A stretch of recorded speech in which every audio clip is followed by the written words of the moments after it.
Hi, this is Morgana Ray, your money magnet goddess queen, with a new tip for how to become a money goddess.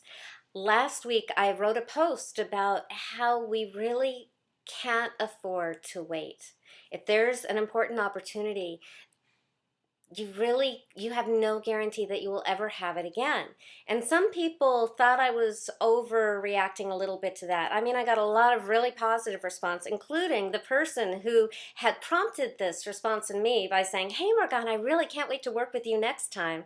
And I wrote this tirade, and she's now in this time in my Money Goddess course, and I couldn't be more excited.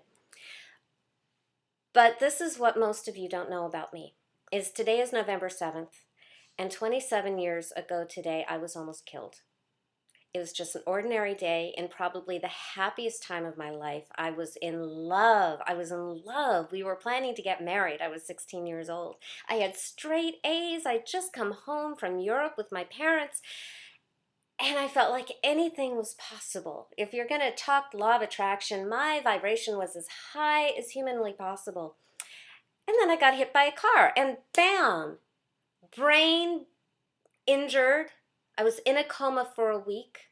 I wake up and my brain doesn't function the way it used to. I couldn't pay attention to things. I couldn't remember things. I was this straight A student, and it took me a month to just read a complete short story. Everything that I knew about myself and I expected of my future, I just saw it all fall apart.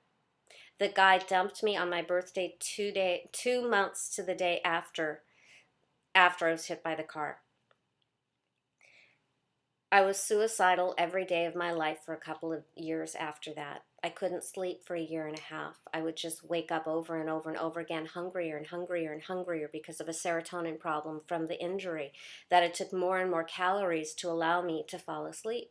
So then I would eat nothing but lettuce during the day, knowing that I was going to be gorging at night, and there was absolutely nothing I could do to stop it. I prayed, I read books, I did everything people were telling me to do. I was being told to be more spiritual, to let it go, to turn it over. Meanwhile, I wanted to die because my heart was broken, because the love of my life had just left.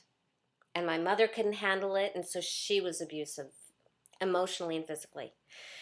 And this was like right after the happiest time in my life. Now, the funny thing is, and it took me a few years to notice this, but I didn't have a helmet. I knew that I needed a helmet. I had planned to get a helmet, but I was going to get it the next week. All of this could have been prevented if I'd just gotten a darn helmet. But it was going to be there next week. And because of that, my life changed in an unforeseen way that I would never wish on anybody. And I'm lucky, because these boys who are coming back from Iraq aren't necessarily ever going to get better. And I did, because I was really young and I was really in school and I was willing to fight to survive. Even though I wanted to die every day, there was something in me that was stronger that would not let me. I decided the way for me to stay alive was to graduate from high school. And that meant sleeping on people's floors and hitching rides to school every day. I spent the last semester of high school sleeping on a dining room floor, and I still graduated with good grades, even with this head injury and this inability to concentrate or remember anything. I still graduated with good enough grades that I could get away from Los Angeles and away from the tragedy and have a very, very, very hard, painful, difficult time in college as I slowly recovered. So there are a few points here. When you tell me that you'll take my class next time, all I can think is, how do you know I'm going to even be alive next time? Because this is November 7th, and I'm reminded of my mortality every year on this day. How do you know what is going to be available? But do you want to face your challenges with your money monster that you have right now, or your money honey? Life happens. Do you want to do it with your monster, or do you want to do it with your money honey's advice? Don't put things off.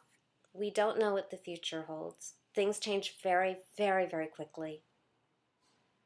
I want so much to prevent any unnecessary pain in your life.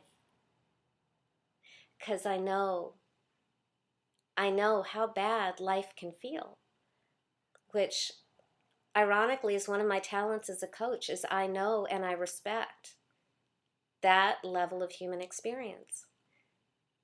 Nevertheless, I wouldn't want to do it again.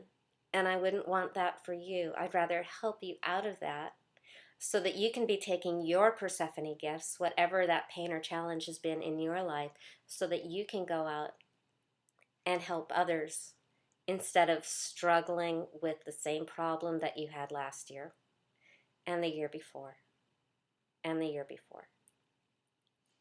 So that is my wish for you, that you make choices based on who you want to be in the future, that you make choices on what you want to be in the future, and not choices based on what your money monster tells you.